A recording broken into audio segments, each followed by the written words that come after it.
Man, this is Deion Dawkins, man, and you're listening to The Scoop on OurScoop.com. You already know.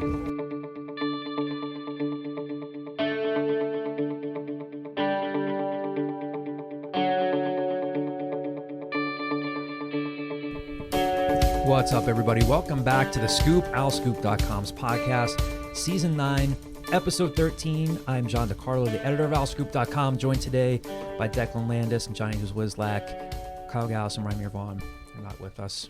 We still love them, but they're not here. They're otherwise busy. Well, Remy has class. Yeah. Kyle's working, so but we have a loaded show for you guys today. A lot of great basketball content and a very special guest who is here with us right now. We're going to introduce her in a second. She's going to participate in the intro with us. We're really happy to have her here. The Scoop, as always, is brought to you by Greenspan and Greenspan Injury Lawyers. If you've been injured while on the road or the highway and the crash was someone else's fault, the insurance company will not be on your side. You need us, Temple Law grads, who will fight hard to get the compensation that you deserve. We only get paid if we win. So in Pennsylvania or New York, call us today at 215-261-7359. That's 215-261-7359. And you can find them on the web at greenspans-law.com. That's greenspans-law.com. I want to extend our sympathies to Mike Greenspan. If you remember when he first started sponsoring The Scoop, he talked about how much Temple meant to him. He's a Temple grad, and he used to go to Temple football games with his father. Mike recently lost his father, so we just want to send our thoughts out to Mike and his family. He wrote a beautiful tribute to him on Facebook that you guys should check out. So just wanted to pass those thoughts along to Mike. He's been very generous to us, so wanted to extend our condolences. With us here recording is Temple women's basketball coach Diane Richardson. We are thrilled to have her here. Declan and Johnny have covered her a lot. We cover her with Al Scoop. You're one of just the best personalities on this campus here. We're thrilled to have you here. How you doing, Coach? I'm doing great, and thank you so much for having me. No problem. I was telling you before we started recording, do this gimmicky thing where it's, again, Season 9, Episode 13.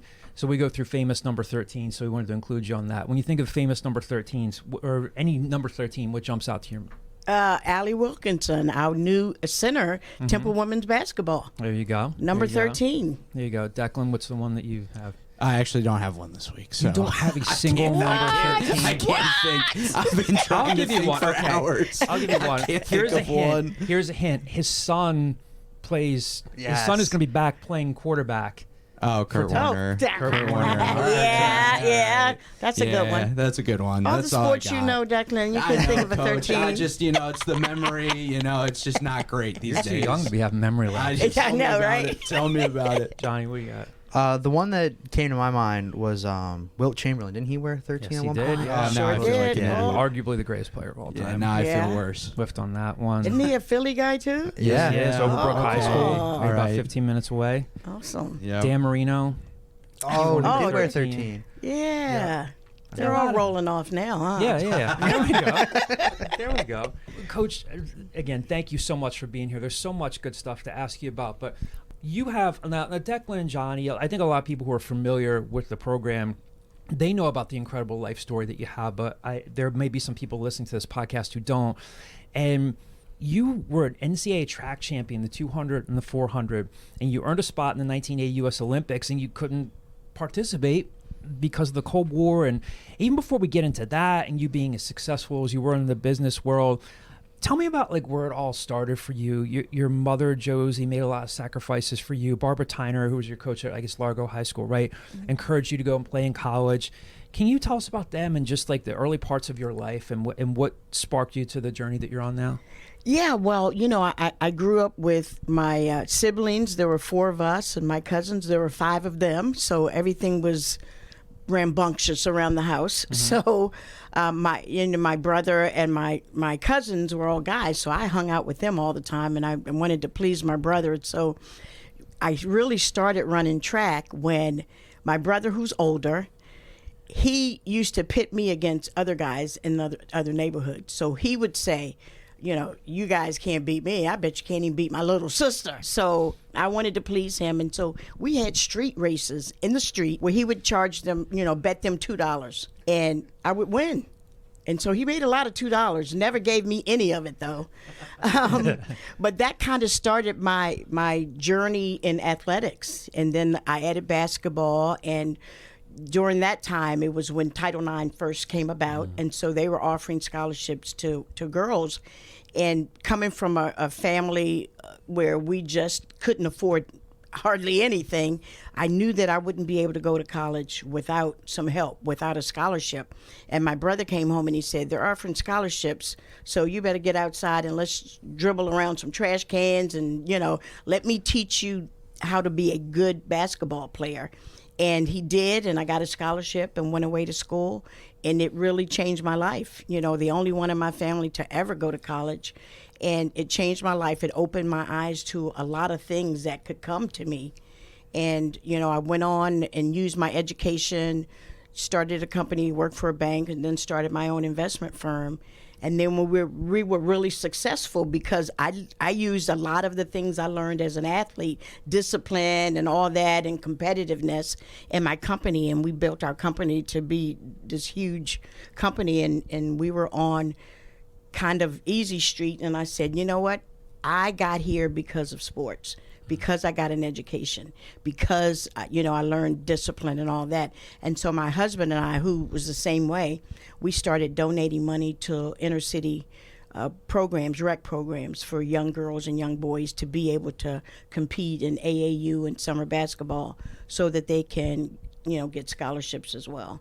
That's wonderful. I got to ask you about the track thing. Mm-hmm. That's amazing to be an Olympian. Yeah. I mean, what was going through your mind at the time? Like, just my luck that this is happening in 1980. Can you take us back to that? I mean, like, it was, to be honest, you work so hard and you want to represent your your country, but at that time it was scary. Yeah. So, it was disappointing not to go, but it's kind of like, I would have been really, really scared to go. And so after that, we were kind of on pins and needles, like, are we going, are we not, are we training? But then again, the fear of maybe the Russians taking us out was something in the back of our mind too. And at that time, I was probably at my peak. And since we didn't go to the Olympics, I just said I'll get married and have kids. Wait, are you able to look back at all and be like, well, I never got to participate in it, but just to be considered, like, you should be considered an Olympian. Like, that's a rarefied air. What does that mean to you? I know you've got so much to worry about now. Yeah. Your family, your children, a basketball program to run, but do you ever reflect on that? Be like, holy crap, that's a big deal. It was phenomenal at the time. And again, I've got to take my hat off to my brother who pushed me to be really good at what I do. But I did have an opportunity in 2012 to coach USA basketball in Moscow, and got to go and visit the old Olympic Village and put my feet on the track there. Not the same, but And you have the success you had in the business world. You have a bachelor's degree in psychology from Frostburg State, a master's from Central Michigan, and you talked just now about the success that you had. And, tell us about, you touched on it now, but like, tell us about how you really built that up, because that's another incredible part of your life story that maybe people don't know about. That wasn't something where you just like, I just started a business and did it for a few years. You were really, really successful, and then you gave back too. Yeah, well, I'll tell you why I started my business, and I don't know that everybody knows this story. My first child, Dana, was born with cerebral palsy, and we didn't find it. We knew something. We kept saying something's wrong, and the doctors kept reassuring us, some kids are slow, some babies are slow. And I said, she's not picking up her head, not moving too freely. And at 10 months she was diagnosed with cerebral palsy and severe mental delay. And they told me and my husband that she would never walk, she'd never talk, she'd never eat regular food, and she'd never understand anything we ever said to her. And so my husband and I are former athletes, and the power of prayer. And we prayed and prayed about it, and we said we were going to give her the best that we could, but it would take more money for her to get the therapy, at least to do some things. And so I took a part-time job. And it was, I was in banking at the time. I took a part-time job in investments, and I used that to catapult, to save money for her therapy. But then I was really good at it. And so I started my own firm, and we grew and grew and grew. And at one time, we were the fastest growing investment firm in the country. And I owe that to that perseverance, that resilience, and goal setting that I learned as a student athlete. And we were successful in doing that and very blessed. And my daughter, and I've got to say now, my daughter, right now she's in her 30s, but not only did she walk, she ran in the Special Olympics. She can out-eat her brothers, so she's eating regular foods. She's not talking, but she communicates, in a different way, and she understands everything we say. So, just overcoming that, I knew that there's a power in positivity. And so I've tried to live my life being very positive, and I am with my student athletes as well. And when we talk about goal setting, if Dana could do all those things, then surely we don't have to sweat the small stuff. And we'll ask you more about the rest of your family later, but I just give you all the credit in the world because I've never gone through that personally, but just the physical, the mental, the financial piece that comes with that is so incredibly expensive. And you touched on this, but you pray about it and you invest it. But what is the day-to-day like when you're going through that? Because if people just don't know what they don't know in this world. And that's been such a part of your journey that you, like you said, you pass along. What is it like? It was difficult for us, especially my husband and I, who were scholarship athletes. And, me being an Olympian, to have a child that could not even move. And we lost a lot of friends because people didn't know what to say. Yeah. And, just being at home, and I had to, be at home with her a lot. And we did a lot with her and trying new things. But one of the things we instilled was the prayer and the positivity. And every day, before we went into her room, every morning we'd say, I feel happy, healthy, terrific. And we would clap our hands. Yeah. Happy, healthy, terrific, clapping. And for 2 whole years, there's no response, of course. But then one day I turned on the light and she started clapping. And then I knew, oh my goodness, the power of prayer and positivity is tremendous. And from then on, she started to, we kept believing in her and kept believing in her. And to see her get up and fall down thousands and thousands and thousands of times before she took a step. But we kept positive. We kept being positive. And again, she ran in Special Olympics and she has a silver medal. Yeah. And she cherishes that thing. And she's done that, every year for a long time. That's incredible. Yeah. That really is. Yeah. Not to segue out of that incredible just story, but we kind of want to talk a little bit about like your basketball career too. And, starting out, I got a chance to ask you a little bit about this, but, keeping your day job and then working at Riverdale and getting into, the high school game. Can you take us through, like, what was your decision to start coaching and then, why do it part-time and then slowly get back into it? Yeah. Well, the reason I did it part-time is because I was vice president of Bank of America and I didn't want to give up that check. Yeah, I don't blame you. I don't blame you. Be a huge pay cut. Yeah. But I eventually did. But, one of the things we wanted to do, my husband and I, was, again, to pave the way for others to be able to do what we did. And I wanted to take an inner city high school, like when I went to school, and have that relationship, a coach and a athlete relationship where you believe in them and you push them. And my goal was to get these inner city young girls an avenue to go to college. And in order for them to do that, they had to get scholarships. And so on the teams, we worked a lot on skill development to get them to be some of the best players in the country so they could get scholarships.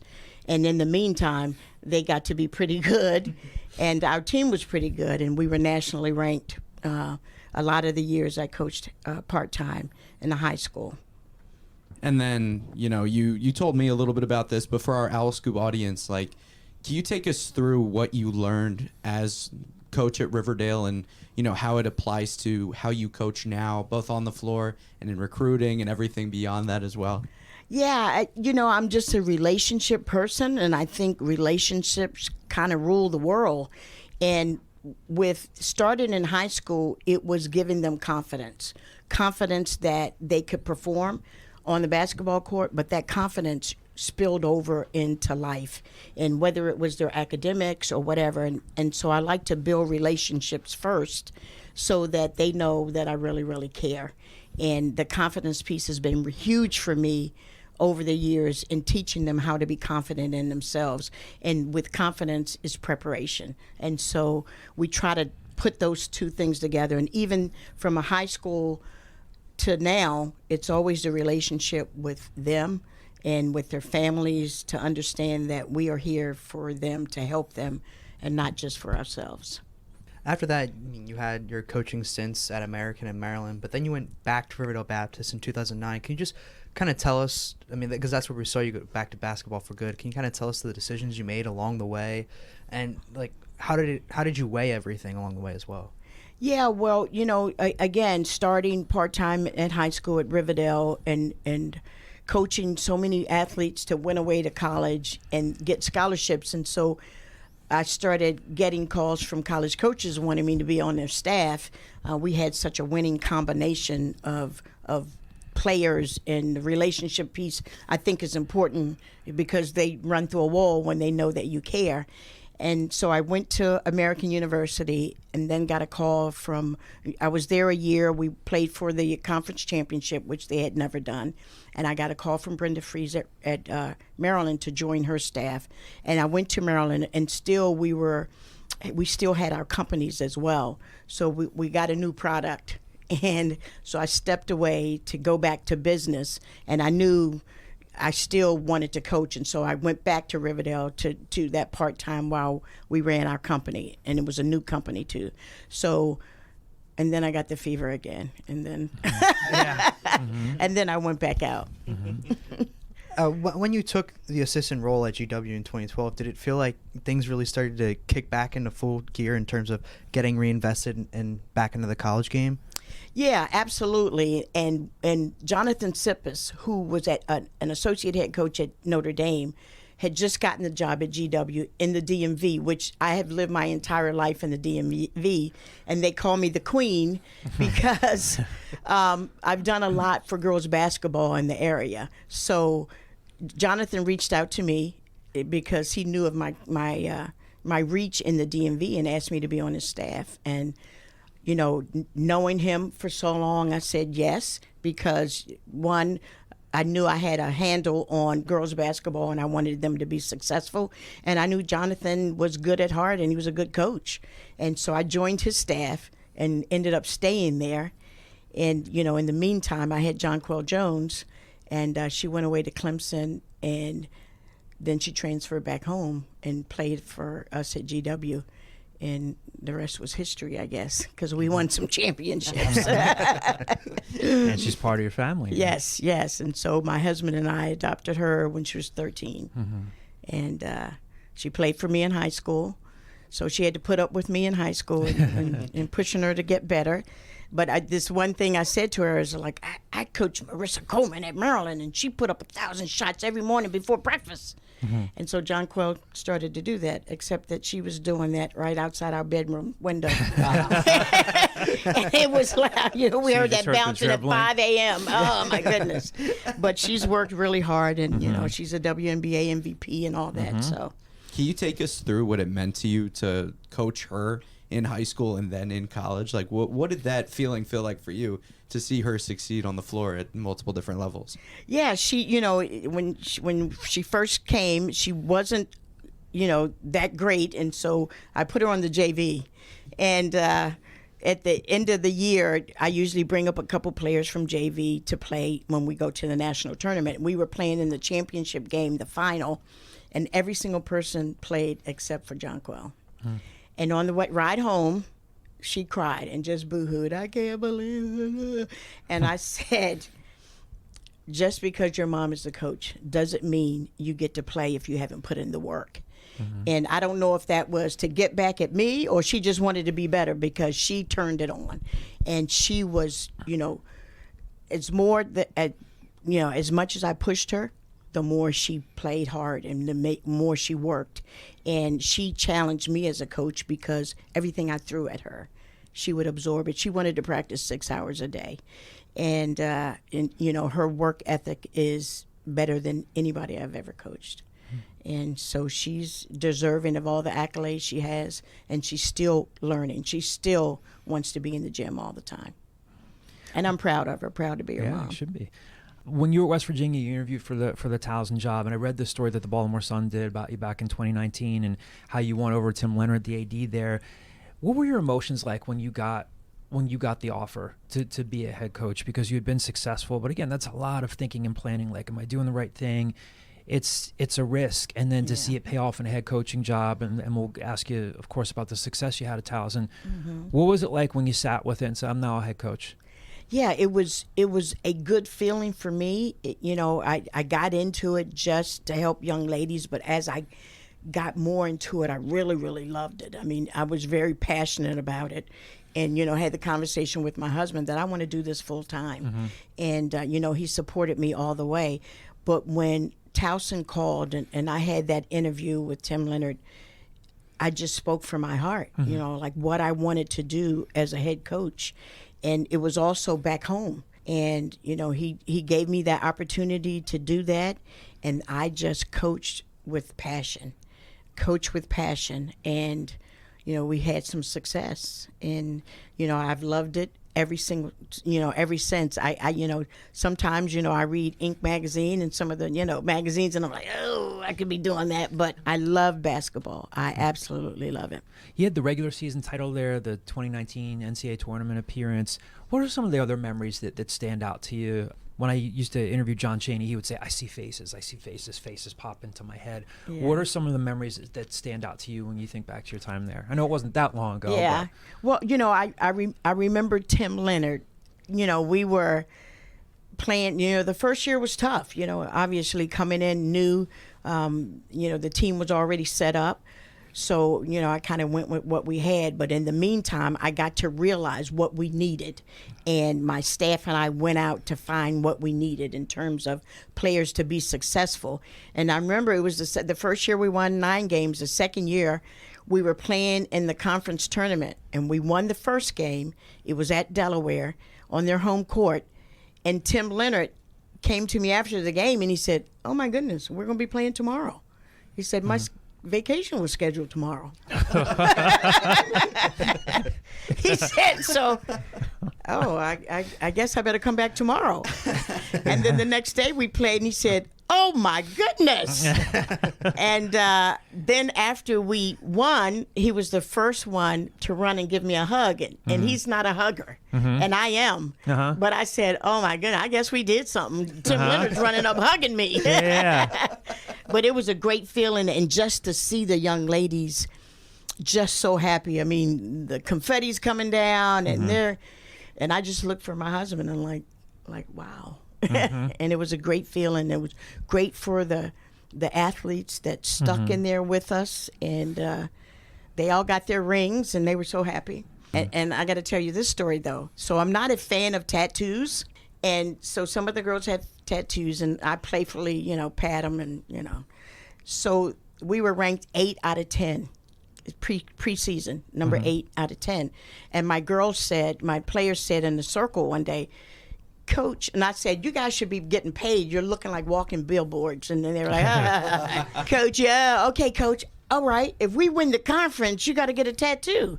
And I said, okay, because I figured that would push them to be like number 4. Yeah. We just, won 9 games last year. So I said, yeah, okay, sure. Well, as soon as the confetti came down, they came to me and said, Coach, you got to get a tattoo. And so now I have the teeniest of all tattoos on my back, There you go. So they said, Coach, that's like the size of a quarter. And I was like, hey, but I held up my end of the bar. You did. So obviously you have such an impactful legacy at Towson and have built up so much history there. Can you take us through what the move was like to get to Temple and to become that, that next step in your journey? Yeah. Well, I was kind of surprised. My new athletic director at Towson, Steve Eichenbrot, called me. I was on a flight going to the Final Four in Minneapolis, and as the plane was landing, the call came in, and he said, the athletic director at Temple wants to talk to you. And I said, oh, okay. He said, well, I'm going to give you his number. And I said, okay, well, all right. And by the time I went to pick up my luggage at baggage claim, I got a call, and they said, Arthur Johnson wants to interview by Zoom at 9 in the morning. And I'm thinking, oh my gosh, what's going on here? It's a good thing I bought a suit. So, so we did the Zoom interview, and afterwards, I got a call to say they are flying into Minneapolis to interview face to face. And I had to have a dinner with my then staff, and I said, guys, you know, you all been having fun, but I've been getting grilled by Temple now. I said, but I had an interview with Temple, and then I had a second interview, and I think I might get the job. What do you guys want to do? And they were like, we're going with you. And that was great. And, you know, and after that meeting, they flew me into Temple, and I came into Temple and had a conversation with Arthur and then President Wingard. And they offered me the job. And I was pleased. I'm telling you, I was excited because I've watched Temple for a long time, and some of my former players played at Temple. And I was elated to be able to get a chance to come here with, you know, the academic and the athletic resources that Temple has. It's unbelievable. And then year one, you know, a lot of first-year coaches are addressing their roster and, you know, trying to find the right players for the culture. And you end the season with 8 active players and then hit the portal really hard this offseason. And now you've got a full roster. But can you take us through your first season and navigating, you know, the ups and the downs of trying to fit everybody together and find that good chemistry that you want to, you know, take that right first step? Yeah, you know, people talk about the process and trusting the process. Well, I learned last year that you definitely have to trust the process. It was different than I thought coming in. And I think a lot of it, too, were expectations. You know, this is a school that's rich in history, and my expectations were higher last year, but it didn't work out that way. And I know, as a coach, culture is really, really big, and it's half the battle. And we were just defining our culture and trying to get the right mix in it. And we did end the year with only 8 players. But we were looking for those players that wanted to buy in and those players that wanted to get back to the tradition of winning. And I think we have that now. And we have the returners, and then we have people that have joined us this year, and it's been remarkable. The culture has really changed. Hey, you talked about how you look for players that kind of want to win, but what else kind of goes into the recruiting? You've had this full off season to kind of look at the recruiting and getting people in, but what do you look for when you recruit players? Well, you know, obviously skill, but you know, good people. And you know, some of the things I watch when I'm watching them play is how do they interact with their coach? You know, are they coachable, and are they a good teammate? And along with that, you can have the best players, which, you know, I learned last year, but if they're not coachable and if the culture's not great, it doesn't help you. It just actually hinders you. And so we look for that right off the bat, being coachable, skill, being coachable, and the love of the game. Yeah.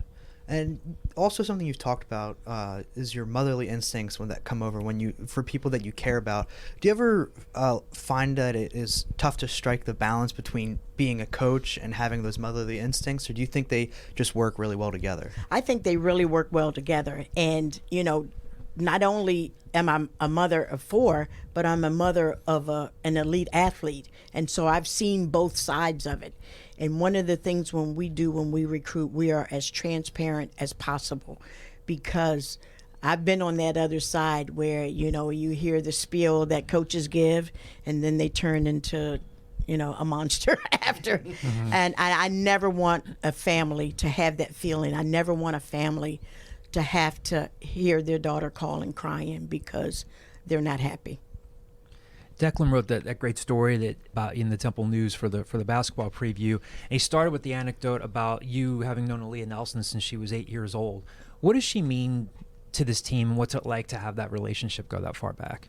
Yeah, and that's one of the things I do when I recruit. I go and look at them really early, and watching Aaliyah, I always wanted her to play for me, even as a high schooler. But watching her, and then she went to Cincinnati, didn't have such a great year, but I knew what she had in her, and I know she was a born leader. I knew she was a leader on the court from when she was 9 years old. And when she went into the portal, we were the first to call her. And, she actually disappointed me because it was between us and Cincinnati, and she chose Cincinnati. And but again, she's here, and she's doing a wonderful job. She knows what I like. She knows what I expect. And she's a leader. She's funny, but she's a leader. We're going to miss her when she's gone because she's goofy. But she knows what it's like to be a champion. And she really wants that. And she goes out of her way to make sure that our culture is right. And when we were talking, you mentioned that, after that tough year at Cincinnati, like she wasn't the most confident. And it blew my mind personally hearing unconfident Aaliyah Nelson. Yes. And then you talked in your media day, too, that Tiara East has gotten so much better because she's become so much more confident in what she's able to do. Can you tell us a little bit more about how you get players to be more confident on the floor and in their game? Yeah, and the confidence, again, we talk about confidence controlling your performance. And if you can control it and you can be confident, you can control what happens. And Tiara East, the same thing when we got here.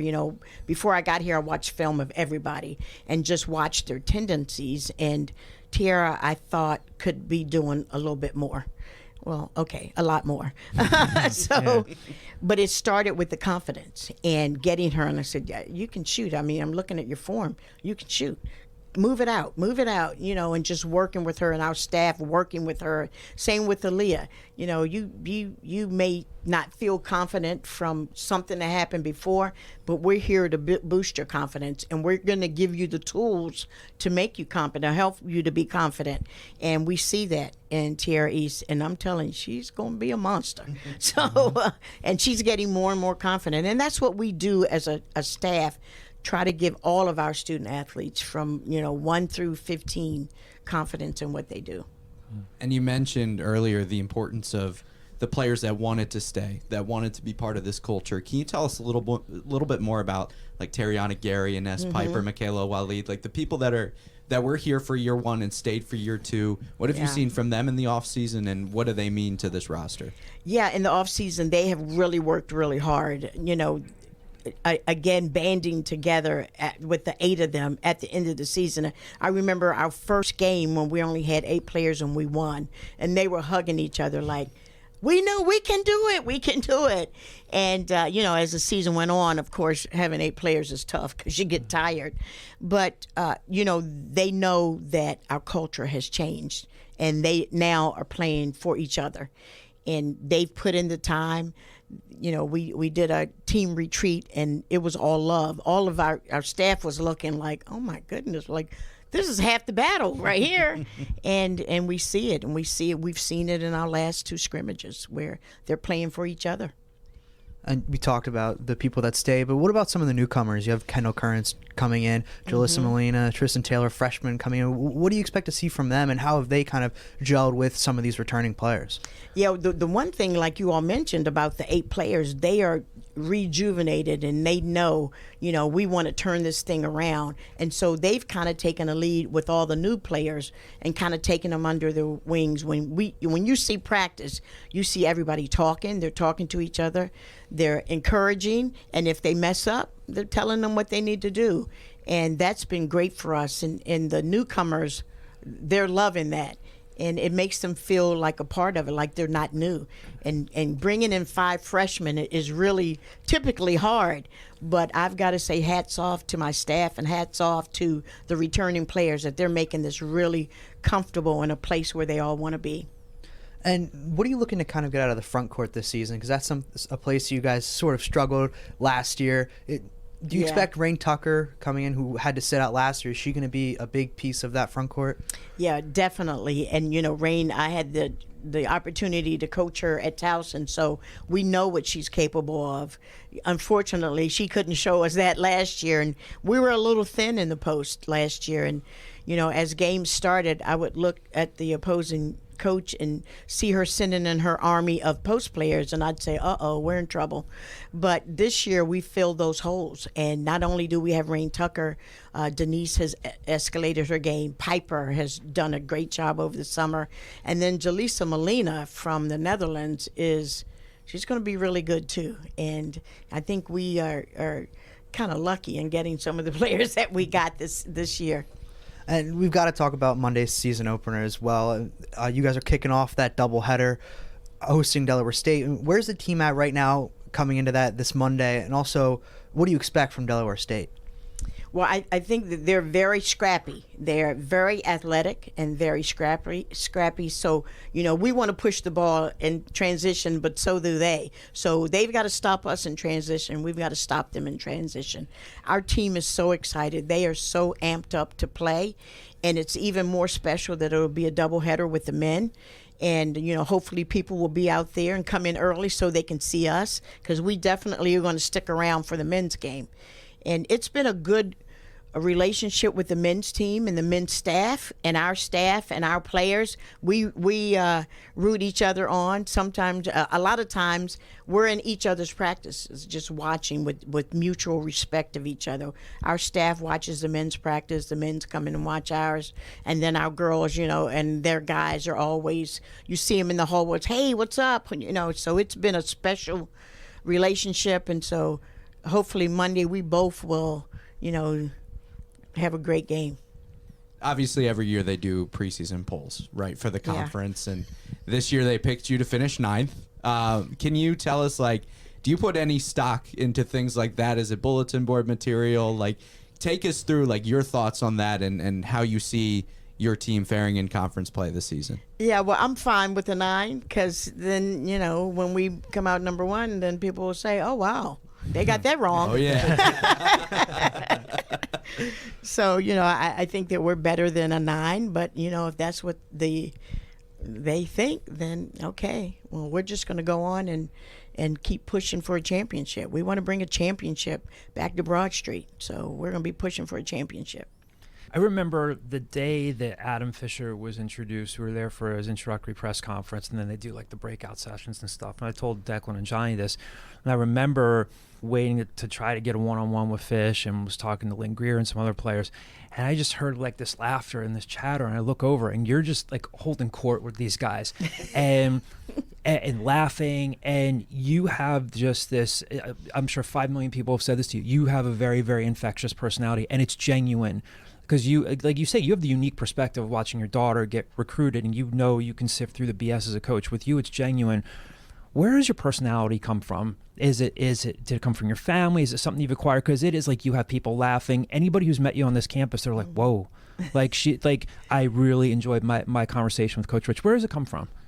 I don't know. I'm just a positive person. I think I learned a lot from my grandmother, who's positive and always willing to help people, and I think I got that from her. And then my mother raised me to do that too, and my older brother. So I'm just a positive person, and I always look for the best. And then of course my daughter Dana really showed me that positivity can change things.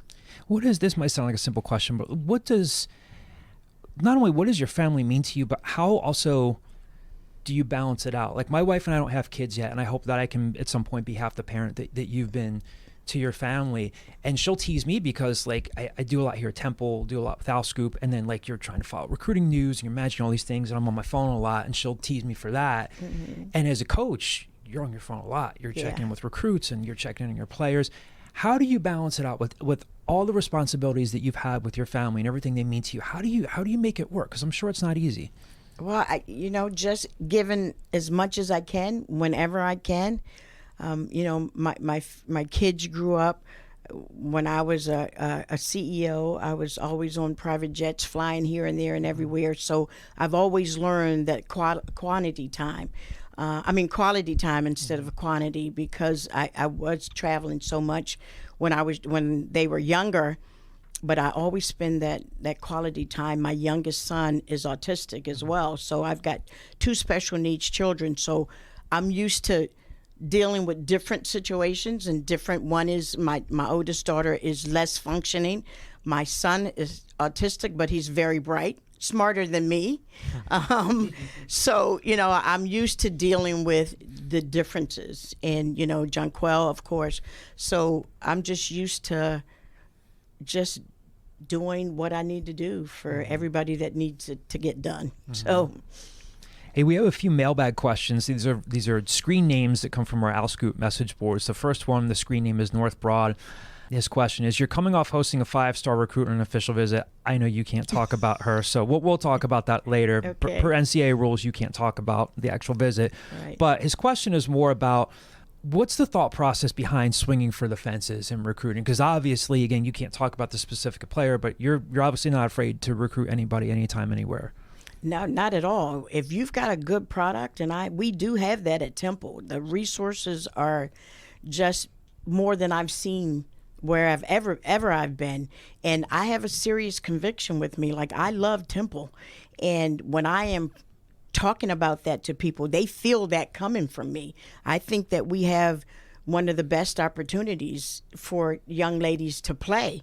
And no, we may not be what they say Power 5, but that doesn't have any effect on the way I coach or the way they play. The next question here, the screen name is DBlaze75. For Coach Richardson, on the men's basketball side, Hysier Miller wrote a children's book and is dedicated to giving back to his community, and Quante Berry is raising money for lupus. What is your message to Temple alumni and fans to partner and help you with your women's basketball program to enrich the lives of student athletes in the community, and how can we help you build a successful program? Oh, that's a great question. I have a program called Hoops and Heels, and we partner professional women with our student athletes. And they of course sit courtside at our games and cheer them on, but they are also working as mentors.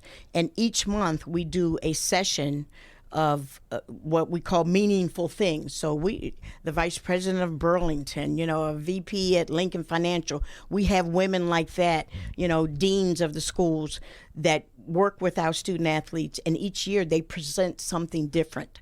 Each month, they present something like, resume writing, or I have a girlfriend who's went to college with me who's a CEO of a cybersecurity firm. One of our student athletes interned with her this past summer. So there are internship opportunities, there's mentoring opportunities, and there is informational. So we want to have as many people plugged in as possible and as many women plugged in as possible as well. Is there a website we can plug for you, or a Twitter Well, handle, if you go to women's basketball at owlsports.com, you can click on the link Hoops and Heels. Awesome. Final mailbag question for you here. The screen name is Matt Deebs. What are the challenges in recruiting at Temple in North Philadelphia? How do you get the buzz back that John Chaney and Dawn Staley had not that long ago, and such a different landscape now compared to then? One of the things we want to do is get back to the winning tradition. And when we talk about that with recruits, we talk about that. That is our banner when we go out as a staff. We want to get back to the tradition of winning here at Temple. And we're going to do everything that we can to do that. I think today I'm talking to you all. This is like my 5th thing today of talking to people to get them to know about our program. And we want to have people in the seats. We want our young ladies to see the fans out there and see the hard work that they've put in. It's going to be exciting basketball, though, I'm telling you. Final question, just outside of basketball, and I know you probably don't have a ton of time outside of basketball, but what do you do when you're not when you're detached from basketball, if that's possible? Well, hardly possible, but I am completing my PhD right now. Oh, jeez. Yeah. No small endeavor. Yeah, so I am getting my PhD in psychology with an emphasis on performance, and that's where we get this confidence controls performance. Wow. How far into it are you? How much I've already defended, but I always take a break during basketball season. So I have probably about 6 months to get published, but I'll do that after the season. You getting it here? No, I started it a couple years ago before I got here. It's Grand Canyon University. Oh, okay. Yeah. Wow. How Yeah. do you, like, again, that's not easy. How do you how do you discipline yourself to make time for it? I have a bad habit of not sleeping, and so I do my studying from 10 to 2 every night. Wow. Automatically, 10 p.m. to 2 a.m. And it's such a habit that I've been doing for so long. And my players are getting on me saying, "Coach, you need to get more sleep." But sometimes when you make these habits, it's hard to break. What about music and food? What do you turn to? What's your favorite go-to meal, or some music that you listen to? Well, I'm loving seafood. I love seafood. I'm from Makes sense. Yeah. Yep. Yeah. So I love a seafood meal. Last night I had some Alaskan king crab legs and some lobster mac and cheese Oh, and sounds some good. crab fried rice. So Oh, that sounds really good. I love to eat, and from a music standpoint, I like R&B, but when I pregame, I have my headphones on and I listen to gospel music. No, it's incredible. Yep. Coach, this has been fantastic. Thanks so much for spending time with us. I appreciate it, and good luck to you on Monday. Thank you so much. Thanks so much, you all. Thank you, Coach. Thank you so much. Big thank you to Diane Richardson. She's, in this business, I'll say this, we are tasked with being fair and being objective. I tell, when I teach class, I say, I don't think that anybody's truly objective. You just have to be fair.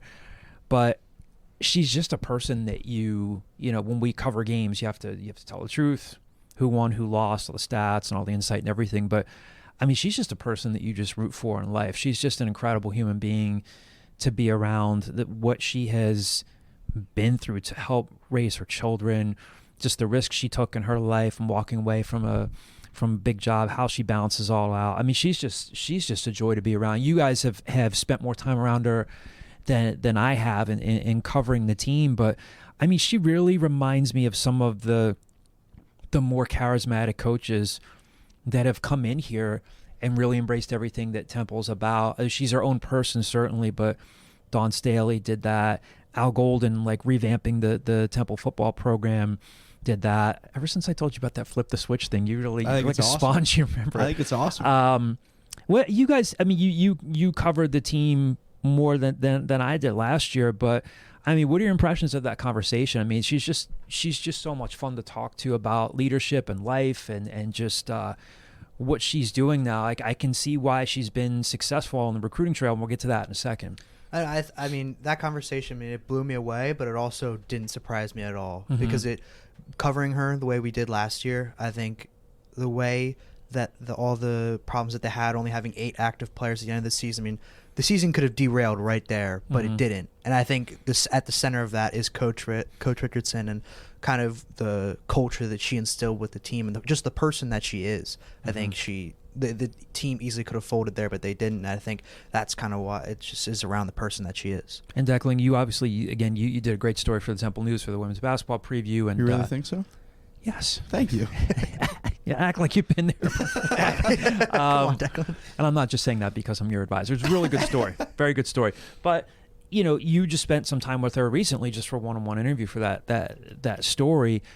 What have you seen? Again, you've been around some practices. What have you seen, the fact that she's had and she's been able to really kind of revamp her roster? What do you think's possible for them this year? Yeah, I think we've seen really at all levels of sport, in any sport, the best teams or most successful teams have the best chemistry off the floor as they do on the floor. Like they are, a line that sticks out in my head. The volleyball coach, Linda Hampton Keith, said it to me, and I think it's great.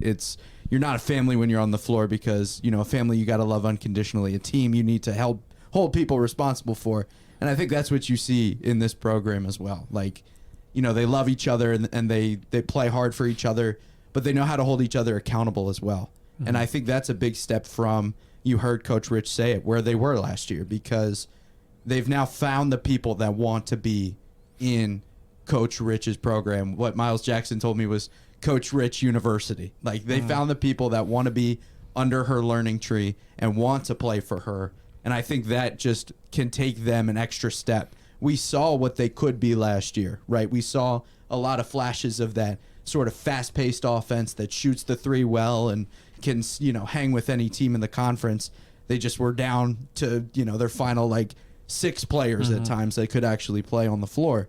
So I think now you see a team in practice that could potentially, like she said, win a conference championship and can hang with these teams that, are scoring, buckets on almost every time down the floor. Like, they can hang with those sort of teams. I think the defensive piece and the front court piece are the big question marks. Can they get rebounds? Can they end possessions or keep possessions alive on the offensive end as well? That's going to be probably the biggest question mark, but I think they're in the best position that they could be entering this offseason, like where they could see themselves. I think they are right where they want to be, and I think that could lead to success this season. Yeah, so they start their season Monday against Delaware State, and then after that is the men's game where they open up against Maryland Eastern Shore. Now, when I was talking to Diane and was posing that mailbag question to her, now, most of you are familiar with this, maybe some of you aren't. Division I head coaches cannot speak on the record about recruitable athletes, meaning athletes that they're recruiting but haven't signed a national letter of intent yet. And so she couldn't talk about the specific player, but she did just recently wrap up an official visit with Kiyomi McMiller. You saw us tweet that news out last night from the Owl Scoop account. She's a 5-star recruit. ESPN has her as a top 25 recruit. Rivals doesn't have women's basketball rankings that I know of, but ESPN has her as ranked as a 5-star recruit. Plays at Life Center Academy just across the river in Burlington, New Jersey. She has a couple more official visits before she's going to decide.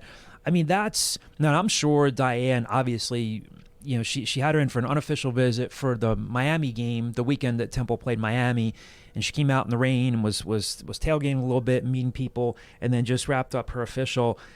I mean, Diane's coming off a season where, like you said, she finished with 8 scholarship players. They didn't have the season they wanted.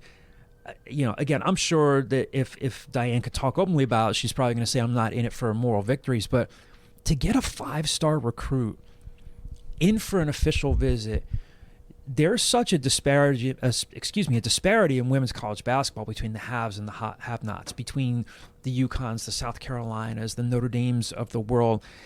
And the fact that they're even in the mix and in her final list of schools tells you about like how much of an effective recruiter she is. And again, she has this incredible life story. I could just listen to her talk endlessly because it's genuine. It's not, even if I've obviously never been a Division I athlete, but if you cover enough coaches, the ones that are genuine, the ones who aren't. So, they're in the mix there for a very, very good basketball player. Now, Kiyomi is originally from the DMV, but she's playing in South Jersey. So at Life Center Academy, we'll keep you posted on that. And yeah, even if Kiyomi doesn't end up at Temple, they already have Adina Webster committed, who was the second leading scorer in the country last year. You've got Savannah Curry, who's at Westtown Academy. She's had a heck of a season, back-to-back state championships. Like, she is taking these steps in leaps and bounds. What coaches tried to do in 3 or 4 years, this is her first full offseason. Like, it spells a lot of optimism for the future of the program. Yeah. And on the recruiting front, it was a big week and a very successful week for Adam Fisher, which fans have been waiting for. They got not 1 but 2 verbal commitments. And again, if you've been locked in at Owl Scoop, you knew that this stuff was coming up. They got on Tuesday. They got a verbal commitment from Dillon Battie. Yes, he is the son of former Temple forward Derrick Battie. He played for John Chaney from 1992 to 1996. Dillon plays at Lancaster High School down in Texas, not far from Dallas. He had offers from Washington State, Oklahoma State. Really athletic, stretch 3, really good pickup for Temple. So that's their first verbal commitment from the 2024 class. We have a couple stories up about him. I wrote about him the day that he committed. And then if you're an Owl Scoop subscriber, you can hear my full conversation with Dillon Battie, so you should check that out. Again, a great time to subscribe. A lot of basketball content on the site. And then today, just right around 3 o'clock p.m., Aiden Tobiason from St. Elizabeth High School down in Delaware, verbally committed.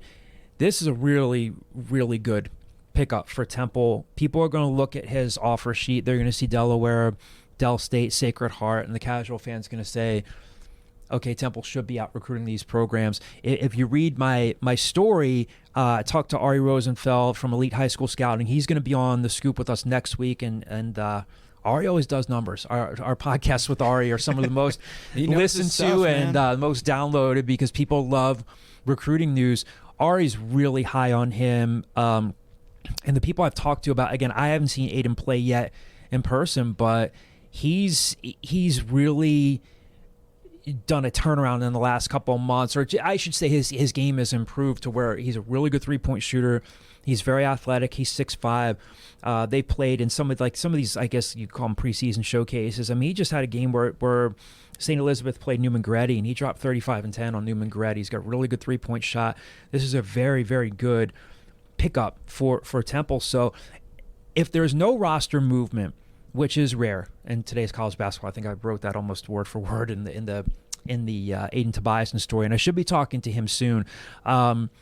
Temple's going to be right now, if nobody left, they'd be at 13 scholarships. So once these guys sign, once Dillon Battie and Aiden Tobiason sign their national letters of intent later this month, Temple's essentially done with the 2024 class. Now, of course, things are fluid, somebody could leave, but it really allows them, it's critically important for them because it allows them to really, really turn things up now with the 25 and 26 classes, keeping an eye on the transfer portal as we get into like February and March when people start playing whisper down the lane, like, oh, this guy might be looking to go here or there, but it puts them in a really, really good spot. And I think this is kind of the shot in the arm that Adam and his staff needed, because unless everybody plays at their peak performance this year, I don't want to sound short, but it's going to be a challenge for them to get to the NCAA tournament with what they lost. But again, we'll see how they respond in the season opener against Maryland Eastern Shore.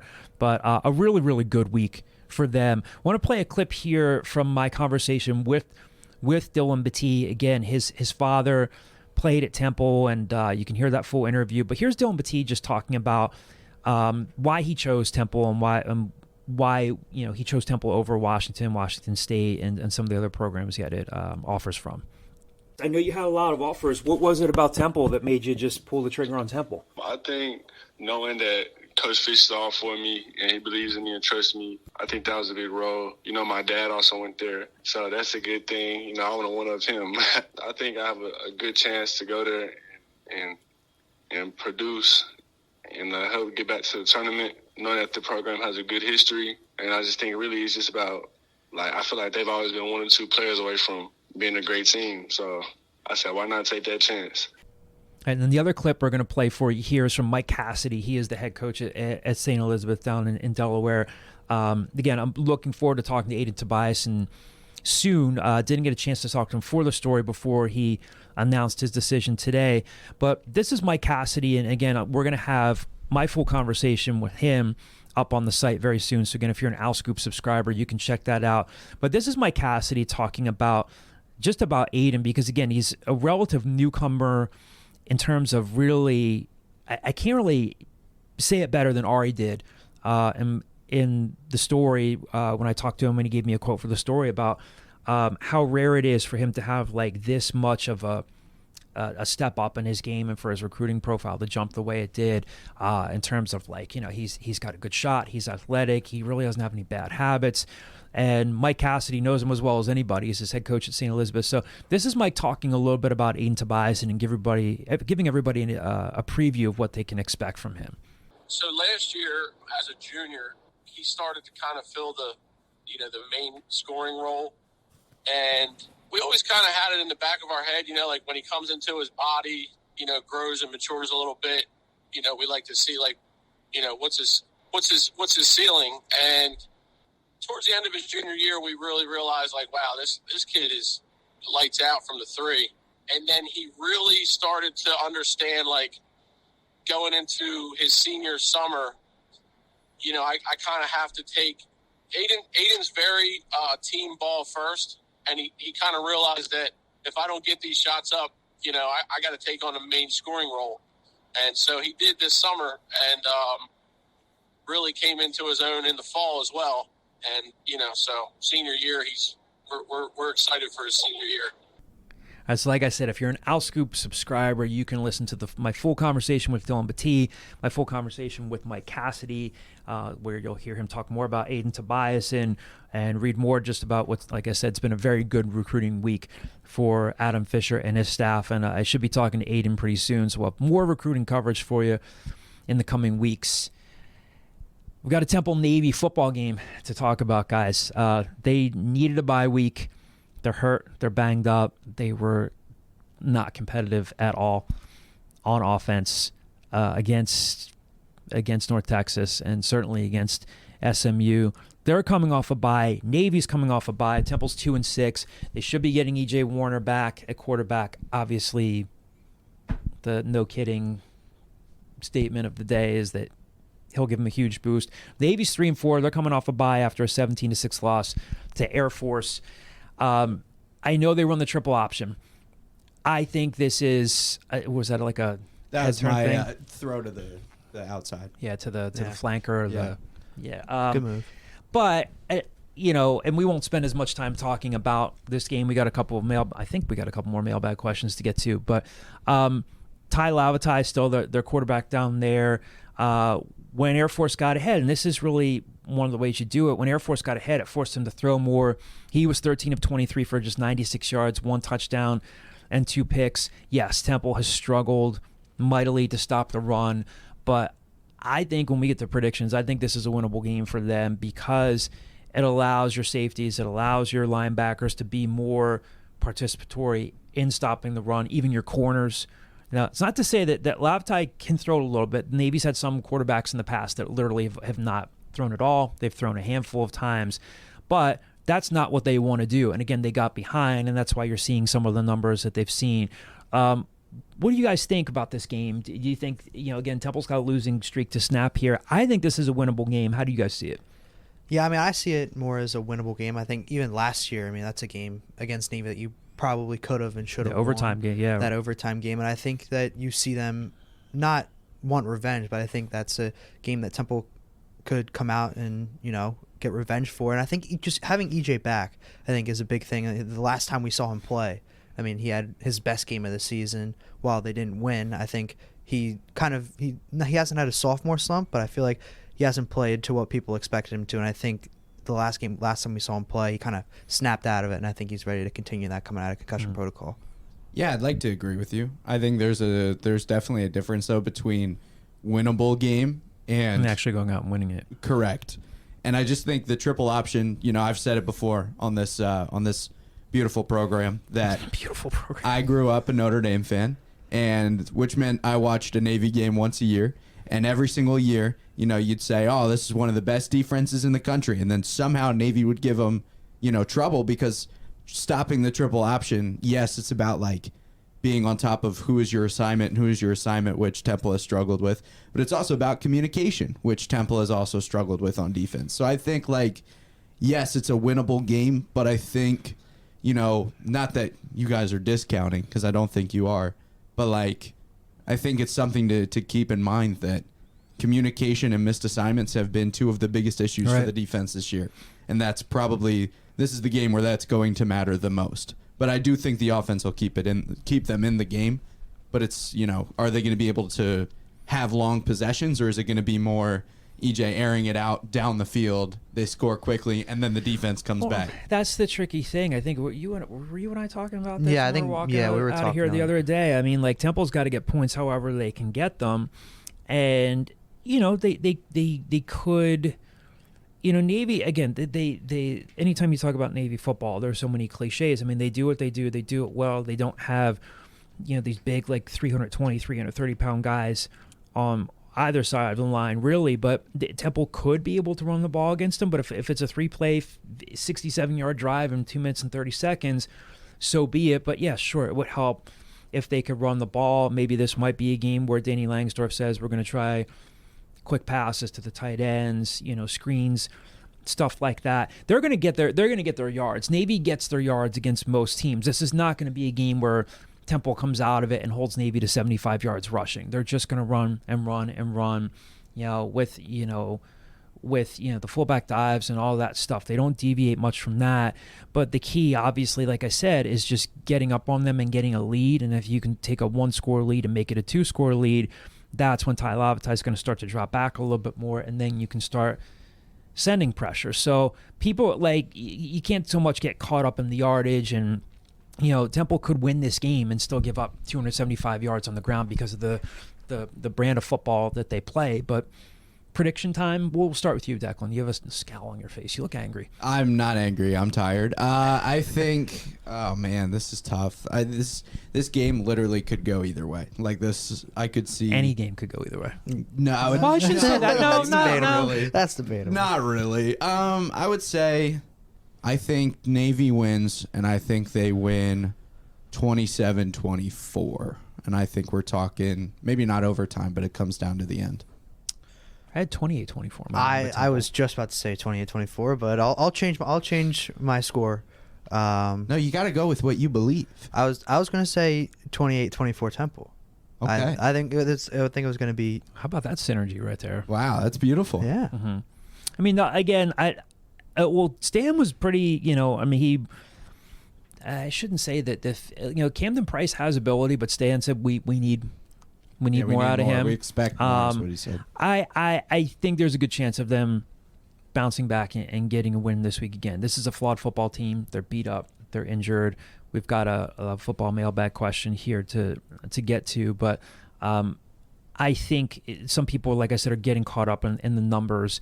This isn't like a Miami team that's rushing for 250, 260 yards a game. They pose real problems. Not that Navy doesn't. Again, they know how to block. They know how to do just enough without getting called for cut blocking and stuff like that. They know what they do and they do it well. But I think there's so much film for them to dissect. And I think, again, this is a game where Jordan McGee could bounce back. Vanny Rigby could bounce back. This is where your linebackers and safeties could say, okay, this is a game for us to really get back to feeling good about ourselves. Again, players will say this, they can be lulled into thinking run, and then you get burned on the pass. So it's not as easy as it sounds. But the Jalen McMurrays of the world, again, like the Alex Odoms of the world can really focus on pursuing the run. You're not going to – Temple hasn't really been getting too many people and stopping the run in that first line of defense. But, again, this is where your linebackers and safeties are really, really important. So I'll try to be optimistic and predict a Temple win. Let's go to the mailbag, Declan. His headphones on. You can hear the generic Jimmy Eat World Blink 182-esque song. We can't. I can hear it in spirit. Did you get a haircut? Your bangs get cut a little bit? I think it's just because his hair's all messed up. I was headbanging to the song. Oh. Well, there you go. Yes. There you go. It's beautiful. All right. A couple from the football board here, and I think we have a basketball one to get to that was Diane Richardson related. One question here from the screen name is Lone Star 2000. What grade would you give the incoming transfers through this point in the season? Who are the biggest surprises? Who did not perform up to the level it's expected? I mean, if I'm just going down the roster here, I mean, let's assume that Lone Star 2000 is talking about transfers that came in just for this season. Dante Wright has been okay. Again, I'm not going to be too critical of the receivers over the last couple of weeks as they just didn't have a capable quarterback getting them the ball. Also been banged up as well. Yeah. Forrest Brock from Santa Monica Community College. Again, I don't want to get him too much. Again, he was overwhelmed in his first college start. Not the ideal spot to be going in on. I'm just going down the line here. I mean, Tywan Francis has certainly, I think he's been more good than not good. I think he was an impactful player right away. Again, they're not going to go to a bowl game this year, but he seals off the Akron win with that interception. He can hit, he can pursue. He still made his share of mistakes too, but I think we've seen more good out of him. Yeah. DeJuan Black is also kind of coming to his own, especially as a pass rusher. Yep. Yeah. E.J. Wilson really hasn't been a factor in the backfield. Not that they were billing him up to be a significant piece that they were going to rely upon. I'll say, and again, we had him as a guest on the podcast before, I think back in the spring or early part of the summer. Ben Asweke from Blinn Junior College down in Texas. I think they were hoping for a little bit more out of him. Certainly he's been beat in coverage a few times. Again, if we're trying to tell the full story here, if they had a healthier or higher functioning defensive line, coverage gets easier. You can do more. So I don't want to just one off and say this guy should do this, that guy should do this. I mean, it's been a combination of things that have contributed to a really rough season for the defense. I think Beneswake could still be pretty good, but I don't think that he's had the season that he would have hoped or that the staff would have hoped. Going down the list here again, Kamar Wilcox and DeJuan Black have certainly helped. Chris Van Eckeren, hate to pick on a special teams guy, but hasn't necessarily been, again, it's so obvious to say if you have a kickoff specialist and their job is just put the ball in the back of the end zone or get some touchbacks. They haven't really gotten the production out of him that they wanted. Davion Hood's seen some snaps out of East Tennessee State. Well, Joseph Apaya-Darkwa is not a new transfer, but they're starting. I'll bring him up because he's starting to see more playing time.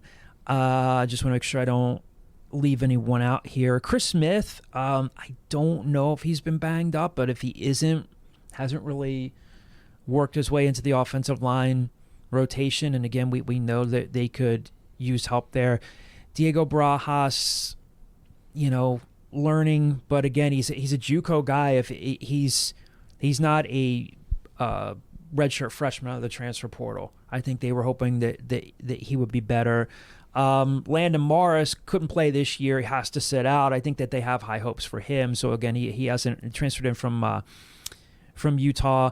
Alan Hay gets an incomplete, was starting to play well. I think you could say that you were starting to get production out of him. He was really starting to come into his own, had the sack against Tulsa, and then, of course, they lose him to a season-ending injury. And then KJ Miles lost for the whole season with an injury before it even started. So there are some incompletes in here. I think if you were to give him an overall grade, I think maybe a C-.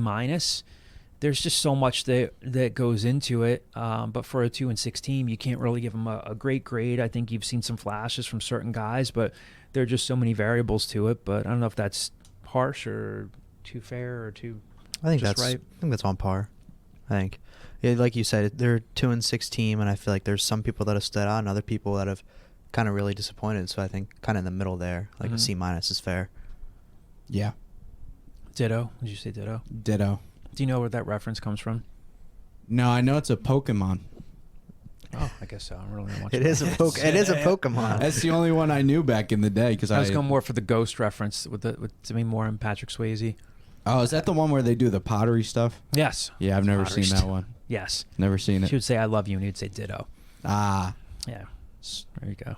Was he a ghost? Is that a spoiler?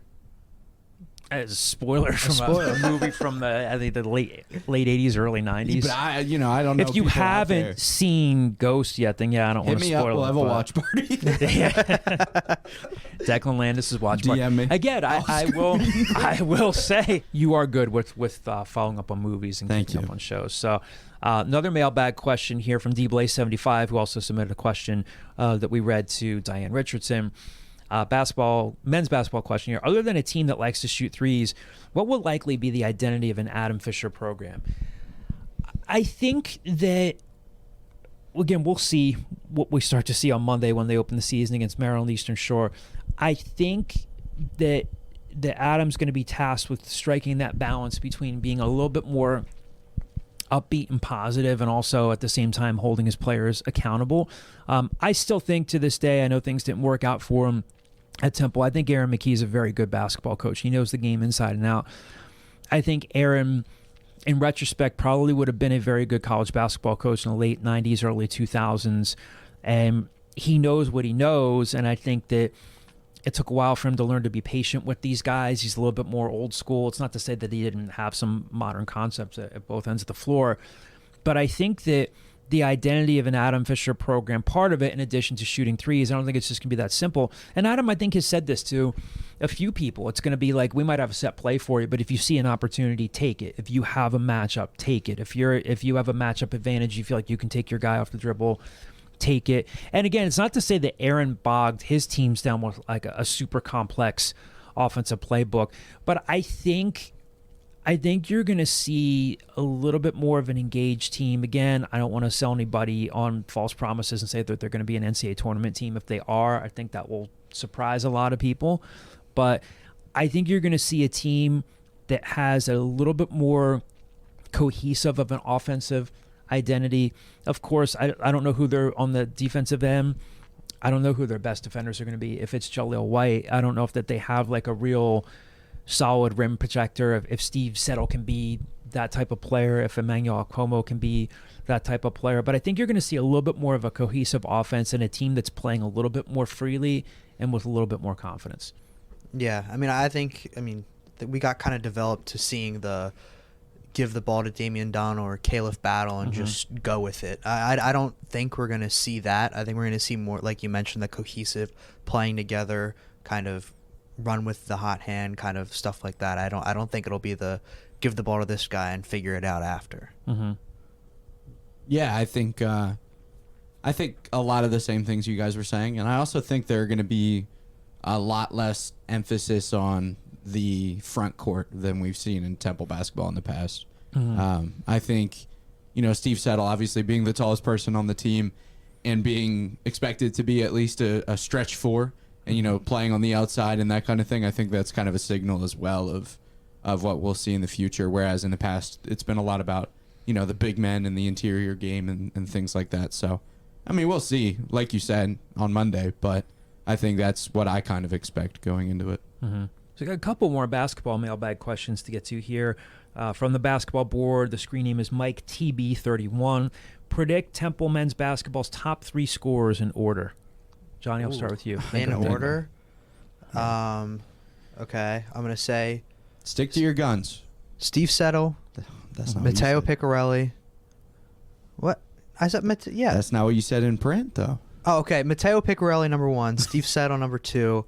And number 3, I'll say Hasir Miller. Okay. I don't mind that list. However, Steve Settle, number 1. I think Quante Berry's probably going to be the number 2 scorer. I don't know why. That's a gut feeling. You do not? No. I'd say he won't contribute, but go ahead. I do think Jordan Riley's up there. I don't know if he's number... yeah, I'll put him at number 3. I think Jordan Riley. So that's my list. I'm going to go Steve Settle, Matteo Piccarelli, and Jordan Riley. 3rd. I think you're going to see Hasir Miller more along the lines of Passer. Facilitator? Yes.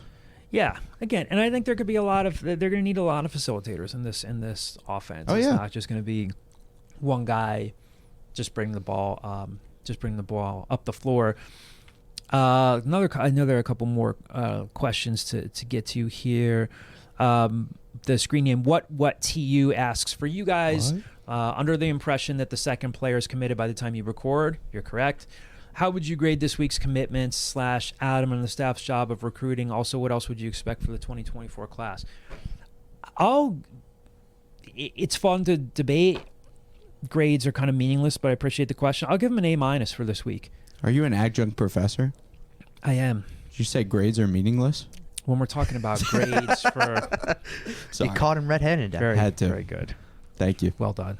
Thank you. You can play the clapping track if you want. You don't have to. Do I have to? You're a menace with this stuff, and I have to prompt you on it.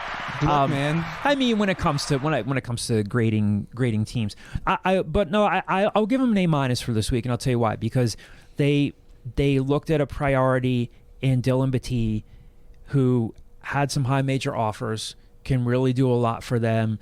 And I think they needed to get a legacy recruit. If you have the opportunity to listen to my conversation with Dillon, he kind of gets it and says, like, yeah, I had some other offers. I could have gone to some other places, but why not here? Why not get Temple back to where it needed to be? They don't have like 3 or 4 seasons in a row of NCAA tournament success to sell. They have potential. They have playing time to sell, which is not to be overlooked, but they identified a priority in Dillon Battie and got him. And then they were smart enough to jump on Aiden Tobiason before he really, really blew up. Again, haven't seen Aiden play yet, but everybody just says this guy's a stud. He's really, really good. Kid can score the basketball. Mm-hmm. He's a very good, again, players' resumes are about more than highlights, but if you watch video that's out there on him, and you'll hear, again, if you listen to my interview with Mike Cassidy, his shooting stroke is there. He does not have a broken shot. He's really athletic. They got in at the right time on this guy. And to tie into the second part of your question here, what to you? Again, what else would you expect for the 2024 class? As of now, they're done. Now, do I think that there could be some more future roster movement? Yeah, I'd be kind of shocked if there isn't. But another reason why I give them an A- is because they're, provided there are no surprises here, and Aiden and Dillon sign, they can really look at the 2024 class and say, we're done. If somebody leaves, and if there's a spring addition or a mid-year transfer, they're in good position to do that. They're not waiting into the spring and trying to cast a line and say, maybe we can get this guy. They got 2 guys that they really wanted. They got them locked up. So that's the grade I would give them. All right, that'll do it for this week. Again, a real fun episode to do. A big thank you to Diane Richardson for joining us for a wonderful conversation. Again, the Temple women's team will be opening its season Monday against Delaware State. The men will be following them up after that at the Leah Center against Maryland Eastern Shore. So a big thank you to you all for tuning in for this week's episode. Next week, we're going to have Ari Rosenfeld from Elite High School Scouting, who's going to be able to really give you detailed scouting reports on both Dillon Battie and Aiden Tobiason to give you an indication of what Temple is getting in those players. So have fun this weekend at the game if you're going, and we'll talk to you soon.